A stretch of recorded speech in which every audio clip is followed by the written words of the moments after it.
Welcome to the Deep Dive. Today we are taking you into a textual landscape that is, well, it's incredibly dense. Oh, very dense and highly specific. Right, and honestly, it can be quite challenging to navigate if you're, only used to surface-level readings of these texts. Yeah, absolutely. So our mission today for you listening is to unpack a very specific source. We're looking at Lecture 5 out of 13 from the Tulu-e-Islam digital audio series. And we really need to set the parameters right up front for this one. Yes, definitely. Because what this audio lecture does is it offers a radical, completely structural reinterpretation of a well-known text. Specifically, Surah Maryam. Right, focusing really closely on Ayat 40 and 41. And we need to make it clear, we are not here to endorse this viewpoint. No, not at all. We aren't telling you this is the definitive truth. Exactly. Our goal is to impartially report on the framework this lecture is building, to understand the mechanics of its arguments. And to explore the rather intense sociological conclusions the speaker is drawing from these verses. Yeah, intense is the right word. So, keeping that objective lens in place, we're going to dive into how this source attempts to just completely dismantle traditional historical assumptions.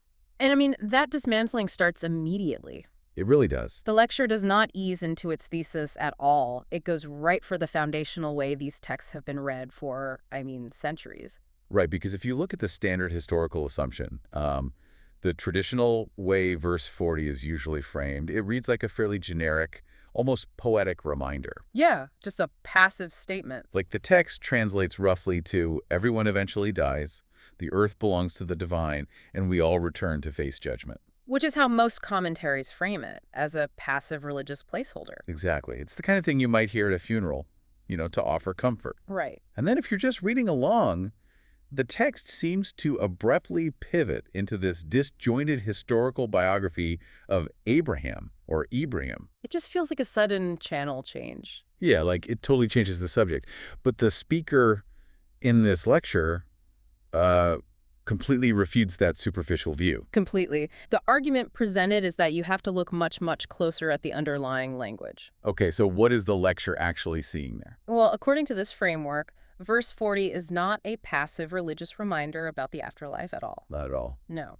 The lecture argues that it is actually laying down a terrifying law of social physics. Social physics. Yeah. The speaker describes it as the cosmic law of eminent domain. Okay, wait. The cosmic law of eminent domain. I need to pause you there because, eminent domain is a legal term. Right, it's real estate. Yeah. It's when a government seizes private property for public use. So how is the lecture applying a modern legal concept to an ancient text? So the lecture argues that the text is stating a universal structural principle. The universe itself owns the Earth's raw resources. Okay, I follow that. And when human management systems, and we're talking about empires, economies, entire civilization, when they become corrupt, when they exploit those resources and break what the source calls the law of requital, the universe steps in. It steps in and does what? It liquidates that management system. It forecloses on them. Wow. Okay, so it forecloses on the civilization. Exactly. And the argument is that immediately after laying down this terrifying sociological law of liquidation in verse 40, Yeah. the text introduces Ibrahim in verse 41 not as some random biography, but to show us what a proper, uncorrupted human operating system actually looks like. Oh, I see. He's introduced as the ultimate rationalist archetype, the guy who knows exactly how to navigate this cosmic law. Man, if we follow the logic of this lecture, that is a massive paradigm shift. It changes everything about how you read the sequence. Because the speaker is essentially suggesting that centuries of scholarship have, domesticated this text. Yes, domesticated is a great way to put it. Turning a rigorous textbook on civilizational collapse into a comforting bedtime story about the afterlife. And that is precisely the critique the lecture levels at traditional interpretations. That they softened it. Right. The source material argues that humanity has this habit of turning active, rigorous sociological laws into passive, mystical rituals. Which makes it easier to digest. Exactly. And the key to understanding the specific shift, according to the speaker, lies in a very specific Arabic word used in verse 40. Okay, what's the word? The word is narithu. Narithu, which usually translates to we inherit, right? Yes. Like the divine inherits the earth after everyone is dead and gone. Right. But the Tuli-Islam paradigm rejects that afterlife-centric definition entirely. Completely throws it out. Totally. The lecture insists that we have to understand Narithu as a real-time, active sociological principle. Right. In this framework, inheritance means the physical handover of historical custody. Okay, wait. So when the text says we inherit the earth, the lecture is claiming it's talking about a real-world socioeconomic turnover. Yes. It's talking about actual regimes falling and new groups taking physical power. Exactly that. The argument is that if a society builds its institutions on superstition, on exploitation, on delusion, Yeah. it inevitably becomes morally and functionally bankrupt. It literally loses its ability to process objective reality. It does happen. Nature eventually terminates its lease. The resources are handed over to a new custodian. Oh, man. And the speaker emphasizes this is not some mystical event. It is pure, observable cause and effect playing out over the arc of human history. It's literally like a corporate hostile takeover. That's a perfect analogy. Like you have a management team, which is the civilization, right? And they are running the earth branch of the franchise. Right. They're in charge of the resources. And if they start exploiting the workers or ignoring the objective data or just building their business model on total delusions. Yeah, the margins collapse. Exactly. Eventually, the parent company, which in this framework is the universe, steps in. They audit the civilization. Yes. They audit them and say, you have failed. Your numbers don't make sense. You are out. And they bring in new management. Right. So the framework here is arguing that it's not about an ethereal afterlife at all. It's about the universe repossessing the earth from a corrupt management team in the here and now. That corporate audit analogy aligns very, very closely with how the lecture describes the mechanics of this process. It makes it feel so immediate. It does. And to explain exactly how that eviction happens, the analysis introduces a second vital term from verse 40. Okay, what's the second term? Yujeyu. Yurjo. Let's break that down. What does that traditionally translate to? Traditionally, it generally means they will be returned or brought back. Which, again, commentators usually frame as souls returning to God after they die, right? Exactly. But the Talu Islam analysis breaks down the social physics of Yurjeyon as a forced return within this life. A forced return. Yeah. Yeah. The lecture argues that every human system, no matter how powerful or wealthy or entrenched its delusions might be, it is eventually forced back to face the baseline reality of cosmic law. So it's basically about the inescapable nature of consequence. Exactly. The lecture posits that, look, you can build a society on a lie for a decade. Yeah. Maybe even a century. Sure. Empires have lasted a long time on bad premises. Right. You can prop up an unjust economic system with propaganda and superstition for a while, but you cannot defy the objective laws of human consequence forever. Because the physics of the universe demand balance. Yes. It makes sense Exactly. because objective reality eventually catches up with you. Like if you build a bridge using bad math, Right. it really doesn't matter how sincerely you believe the math is right or how many religious rituals you perform over the bridge. The math is still wrong. Exactly.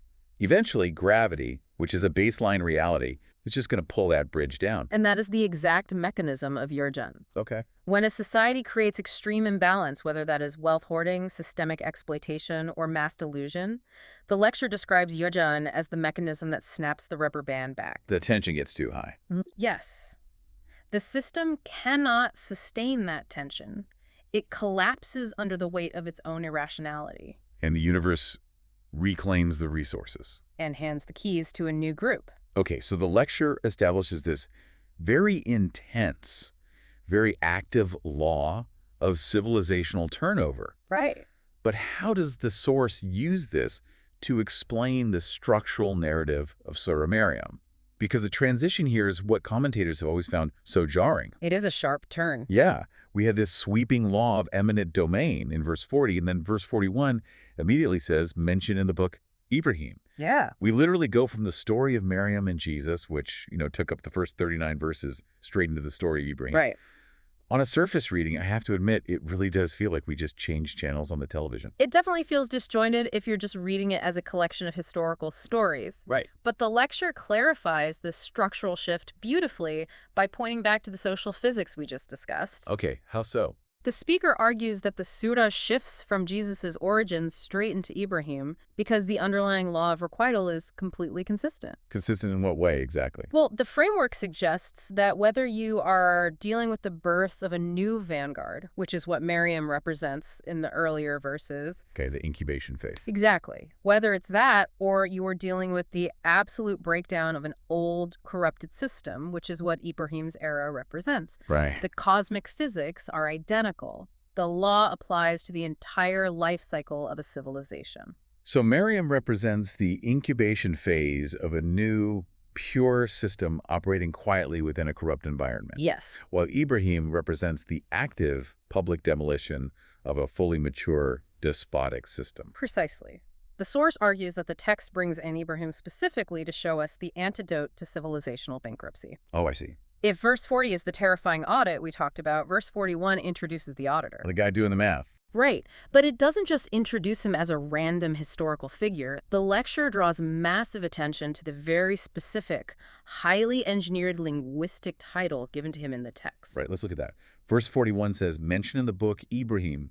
Indeed, he was a Siddiq and Nabi. Yes. Now, the traditional, widely accepted translation of the word Siddiq is just, a pious man or a truthful man. That's the standard reading. Right. It usually just means someone who is honest and doesn't tell lies. Yeah. But the source material, if I'm understanding its trajectory here, completely shatters that superficial definition, doesn't it? It completely dismantles it. Oh. The etymological breakdown of edict is arguably the absolute centerpiece of this lecture's thesis. Okay, break that down for us. In the Tolu'i Islam paradigm, being a dick is vastly more profound than simply not telling falsehoods. So what is it? The speaker defines a dick as someone whose internal logic is completely synchronized and verified against objective empirical reality. Okay, so it's not just about moral honesty. No. It's about intellectual integrity. It's having zero cognitive dissonance. Zero cognitive dissonance. Yeah. And zero blind dogmas. That is a huge distinction. It really is. The lecture draws a sharp line between someone who passively repeats what their society tells them is true and someone who actively interrogates reality. Someone who aligns their entire operating system with objective facts. Exactly. According to the speaker, a Yidik demands proof. They don't just take things on faith. No, they absolutely refuse to accept unproven assertions just because those assertions are wrapped in ancestral antiquity or, historical comfort. That makes the phrase preceding his title really interesting then. How so? Well, the text says to mention Ibrahim from the platform of Al-Kitab. Yes. Now, Al-Kitab literally translates to the book. But in the context of this lecture, how is that term being defined? The source defines Al-Kitab not just as a physical book of scripture, but as the objective written law of the universe. The baseline reality. Exactly. The baseline reality. So when the text demands that we evaluate Ibrahim through the lens of Al-Kitab, it is bringing him forward as a structural iconoclast. He is the original engine of reason. Yes, operating strictly on verified data. The engine of reason. I really like that phrasing. It strips away the mystical aura entirely. It frames him as a highly analytical mind. Right. And the lecture argues he was brought in to challenge the ultimate systemic delusion of his time. Which was massive. Yeah, and to understand the magnitude of his role as this verified Edie, the source takes us into the historical context of his opponent. Right, because context is everything here. Because if you read standard Sunday school materials or, children's books, the narrative often makes it sound like Ibrahim was just arguing with some random ignorant villagers who like to carve statues out of wood. Which diminishes the actual stakes of the conflict entirely. It really does. The lecture outlines a much darker, much more entrenched historical context. What's the real setup? According to the analysis provided by the speaker, Ibrahim wasn't fighting local artisans. His father, Azar, wasn't just a guy with a chisel making lawn ornaments in his backyard. What was his actual role, according to this framework? The historical context laid out in the lecture identifies his father as a high priest. The high priest? Yes. He was the chief architect of the state's ideological delusions. Wow. He was acting as a religious proxy for a despotic king, historically identified in these traditions as Nimrod. Okay, so we are definitely not talking about a quaint village disagreement. Not at all. This was a massive, entrenched state apparatus.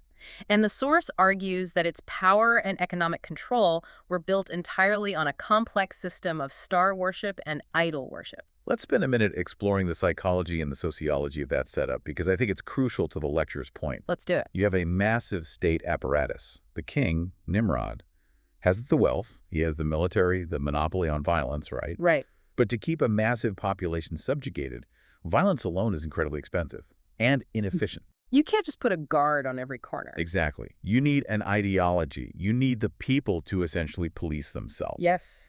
So according to this historical model, you create a system where the stars control agricultural destiny. The stars dictate fate, and the idols act as the necessary intermediaries to appease those stars. And who interprets the stars? Who speaks for those idols? The high priest. Ibrahim's own father. Exactly. He is the literal gatekeeper to the universe. He dictates when to plant, when to harvest, who is favored, and who is cursed. And the lecture highlights that this gatekeeping is the ultimate tool for exploitation. Because it controls everything. It keeps the masses completely passive. I mean, think about it. If your destiny is literally written in the stars, and only the high priest has the specialized knowledge to read it... You don't rebel against your poverty. No, you don't. You don't question the king's wealth either. You just pay your tithes, you bow your head, and you accept your subjugation as the will of the cosmos. Exactly. The speaker argues that this is the exact type of corrupt, delusional management system that inevitably triggers that cosmic law of eminent domain. Because it's fundamentally built on unproven assertions designed to exploit human labor. Right. So Ibrahim, as the Adiq, the perfectly verified thinker, looks at this terrifying state apparatus. And if we follow the lecture's logic, he doesn't just feel a little, spiritually uncomfortable. Right. He recognizes the entire socioeconomic system as an empirical absurdity. An absurdity that is actively crushing human potential. And so he becomes the ultimate threat to the state because he is entirely immune to its core weapon. Which is blind obedience. Exactly. Yeah. Which brings us to the central, probably most aggressive conflict of this entire deep dive. Yes, the pushback on the historical record. The lecture points out a massive contradiction between the definition of Ibrahim as a duic in verse 41 and the way Ibrahim is portrayed in centuries of historical commentary. The conflict of data. This is where the audio series really takes the gloves off regarding traditional scholarship. It really does. Set that up for us. Well, the speaker poses a critical problem. If the Quranic text defines Ibrahim as the ultimate edict, the archetype of perfectly verified truth. Right, a man whose internal logic has zero cognitive dissonance, then why do traditional historical sources, extra-Quranic traditions, and volumes of imported commentaries make a shocking, contradictory claim? And that claim is that he lied. Yes. Not just once, either. They claim he lied 3 separate times to save himself from the state apparatus. Exactly. And the lecture asks us to analyze the sociology of this claim. Okay, how so? Think about how a corrupt, entrenched system fights back against an iconoclast. It cannot deceit with logic. Right, because if his logic is perfectly aligned with baseline reality, they can't win a debate. They absolutely can't. So what does a system do? What does it do? The lecture argues that it attacks the data. It assassinates the character of the rationalist retroactively. The core thesis of the Tolu'i Islam source here is that these 3 lies are nothing but unproven assertions. Injected into the historical record. Yes, centuries later, specifically to make the ultimate iconoclast look like a compromiser. It's character assassination by retroactive continuity. That's exactly what it is. If the lecture is correct, it's brilliant in a very dark, very cynical way. Extremely cynical. Because if the system, or later generations representing the status quo, can convince people that even the great Ibrahim had to bend the truth to survive. It normalizes compromise. Yes. It says to the average person, hey, even the greatest prophet lied when things got tough, so it's totally okay if you compromise your integrity too. And that normalization of deceit is exactly what the lecture is trying to deconstruct here. Okay. The speaker goes through these 3 specific, widely accepted lies and uses linguistic and structural analysis to just debunk them completely. Let's dig into that. Let's look at how the source handles the first one, which we can call lie number 1, the stars and the sickness. Yes, let's start there. I think we need to lay out the traditional narrative first for you listening, just so we know exactly what the lecture is deconstructing. Good idea. According to the traditional story found in many commentaries, there was this massive pagan festival. The entire state, all the citizens, were required to leave the city, attend this festival, and worship the idols. A mandatory state function. Right. And Ibrahim obviously didn't want to go. So the standard story claims he looked up at the stars, pretended to read an omen from them to appease the priests, and declared, "Ini sequam." Which translates to, I am sick. Exactly. Therefore, the commentaries conclude he told a deliberate lie about his physical health to get out of a religious obligation and save himself from persecution. It's a narrative that, as the lecture points out, reduces a cosmic, civilisational confrontation to the equivalent of a sitcom plot. A sitcom plot. That's so true. It paints the ultimate rationalist as a school kid faking a fever to get out of taking a math test. Right. But the Tolu Islam lecture executes a razor-sharp linguistic correction of this entire scene, right? How does the speaker analyze the Arabic phrasing used in the text? So the lecture focuses heavily on the exact phrase used when Ibrahim looked at the stars. Nazaratan fi nujum. Okay. Now, traditional translations often render this as a passive action. He cast a glance at the stars, or he looked at the stars. Like he just glanced up. Right. But the speaker analyzes the root of the word Nazaratan. When used in this specific grammatical context, the lecture argues it does not mean a passing or passive glance. What does it mean? It implies casting a deeply critical, analytical, and piercing gaze. Oh, wow. So according to this framework, he wasn't pretending to read his horoscope? Not at all. He wasn't playing along with their superstition to fool them? No. The source argues he was looking critically at their entire star-worshipping ideology. He was analyzing it. He was looking at the cosmos and applying the empirical gaze of Allama G.A. He was analyzing the absolute absurdity of a system that believes giant spheres of burning gas millions of miles away are somehow dictating whether the local harvest will be good. Or whether the king is happy today. Exactly. Okay, I can see how Nazaratan shifts the context to an analytical critique. That makes sense. Yeah. But I have to push back on the second part of the phrase because words have meanings. He says, "Ini sequem." Right. Doesn't sequem literally fundamentally mean sick or ill? If he wasn't physically sick and he said, "I am sick," how does the lecture reconcile that without it being a lie? It's a crucial pushback, and the lecture addresses it head-on by diving into the mechanics of idiom and linguistic context. Okay, how so? The speaker explains that the word sequem in Arabic, very much like the word sick in English, is not strictly limited to a physical pathology, like a fever or a virus. Give me an example of how the lecture frames this. Well, the lecture asks us to put ourselves in the psychological position of the edict. Okay, I'm the engine of reason. Right. If you are someone whose mind is perfectly calibrated to objective truth and empirical reality, and you are living in a society that forces human beings to prostrate before carved rocks and bases its entire economy on astrological delusions, what is your natural reaction to that? Disgust. Extreme intellectual and spiritual nausea. Exactly. The framework argues he wasn't faking a physical illness at all. He was using a highly accurate idiom. Okay. When he looked at their system, he was essentially saying, I am sick of this. I am sick of this system. Oh, that fundamentally changes the tone. It completely shifts it. It's like if I am sitting in a corporate boardroom, right, where everyone is enthusiastically proposing terrible, highly unethical business practices. Sure. And finally, I just stand up, throw my hands in the air, say, you know what, I'm sick, and I walk out of the room. Right. Nobody in that boardroom thinks I suddenly contracted the flu. No, they know exactly what you mean. They all understand from the context that I am intellectually and morally disgusted by the environment. Exactly. If we apply that logic to Ibrahim, he wasn't lying to hide. He was diagnosing the pathology of their entire society right to their faces. Precisely. The lecture maintains that absolutely no lie was told. He stated an empirical truth about his reaction to their absurdity. That is fascinating. And furthermore, the speaker points out that this critical gaze, this absolute refusal to accept their unproven assertions, is the exact psychological catalyst that triggered the confrontation in the second alleged lie. Right. Let's move to lie number 2, smashing the idols. The big one. This is arguably the most famous, iconic story about Ibrahim in the entire tradition. Oh, without a doubt. For those who might not know all the details, the traditional narrative goes like this.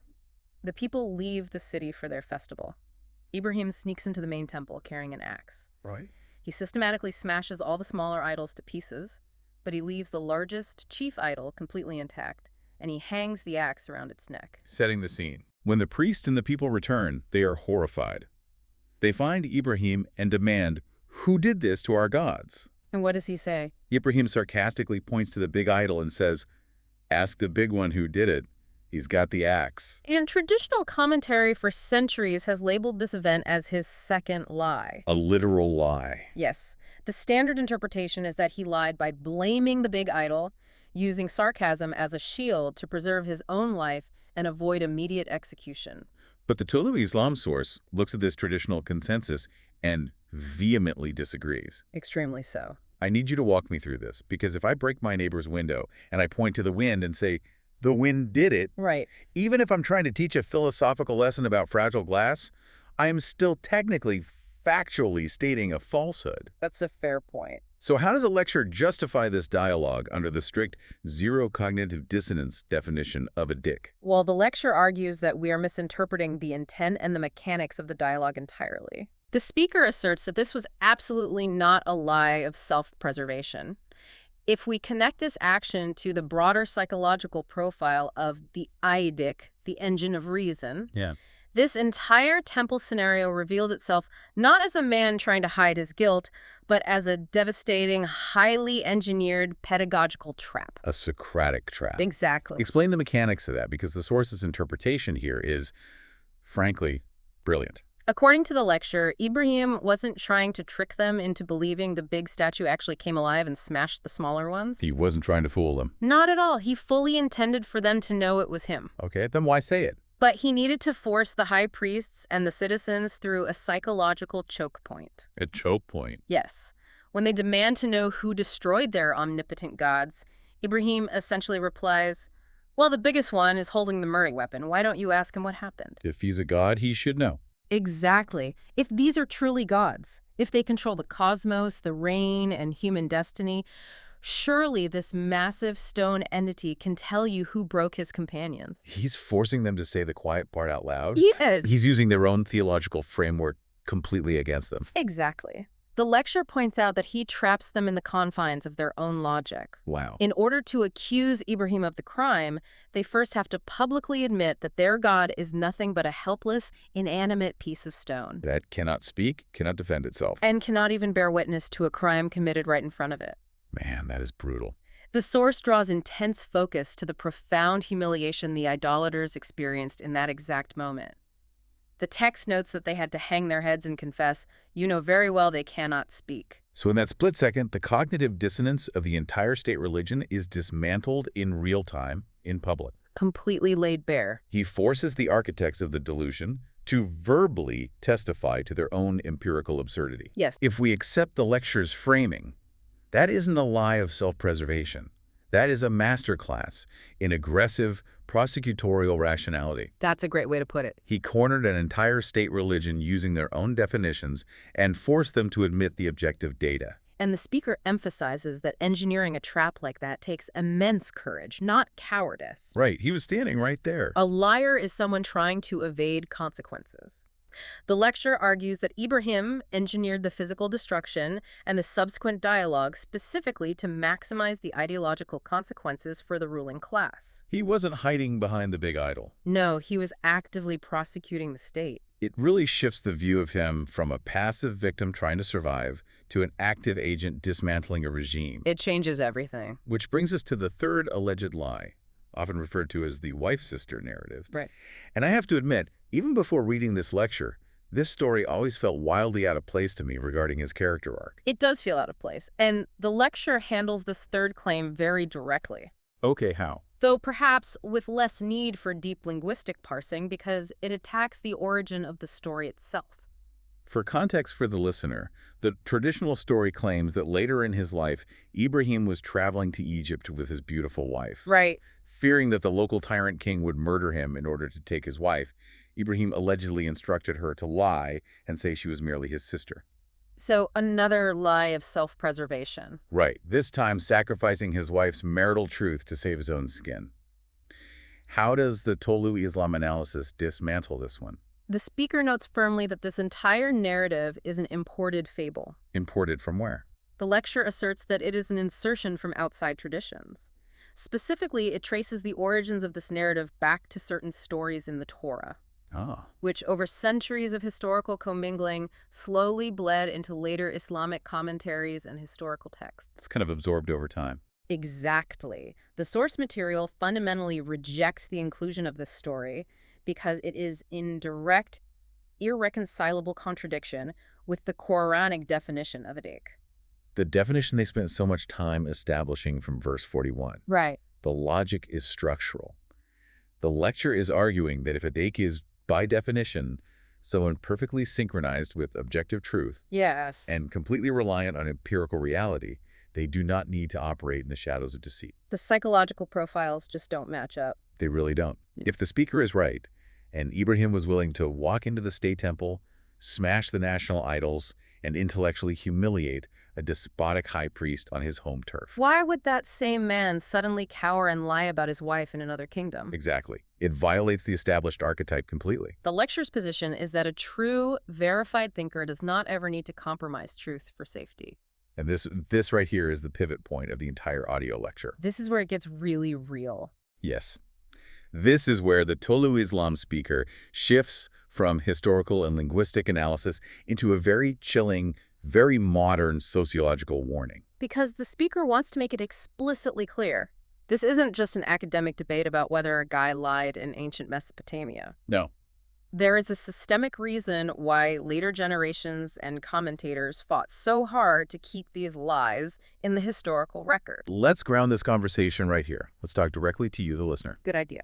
You might be driving to work or doing the dishes thinking, okay, fascinating linguistic breakdown, but why does this matter today? Right. Who cares? Who cares if people believe a historical figure told a few white lies thousands of years ago? How does this impact my life in the 21st century? The source material details massive, severe sociological fallout from this exact issue. Walk us through that. The speaker asks us to consider the psychological modeling that happens across generations. If an entire civilization accepts the premise that the ultimate archetype of truth, the prophet, the Adik, was forced to lie for the sake of religion or for a higher purpose, what is that civilization actually doing to its own foundation? If we follow the lecture's sociological argument, they are building a massive backdoor into their own moral and legal code. Precisely. The argument is that by accepting these lies as pious necessities, you normalize deceit within your own civilizational operating system. You officially enshrine the idea that the ends justify the means. As long as the ends are deemed holy or necessary by the establishment, sure. When you open that door, the entire structure of objective reality collapses. It has to. Because if the greatest truth teller in history can lie for his faith, then suddenly the local priest can lie to the congregation to keep them in line. The politician can lie to the public and claim it's for national security. Right. The scholar or the historian can forge a document or alter a text, claiming it's for the greater good of preserving the system. And the lecture points out a terrifying reality about human psychology in these corrupt systems. What's that? The people telling the lies often believe they're doing the right thing. Oh, wow. The speaker specifically calls out the concept of sincerity, noting that sincerity is not a guarantee for sanity. Sincerity is not a guarantee for sanity. That is a profound statement. It really is. The lecture expands on this by pointing out that a person can be incredibly sincere in their intentions while committing absolute systemic fraud. Right. The high priests of Nimrod and the average citizens bowing to the stone idols were probably very sincere in their worship. They probably really meant it. They truly believed they were appeasing the stars, but their sincerity did not change the objective, empirical absurdity of their actions. Sincerity doesn't change baseline reality. Like if I sincerely believe that jumping off a building will make me fly, Right. my sincerity does not negate the law of gravity. Gravity is still going to win. And the lecturer is applying this to sociology.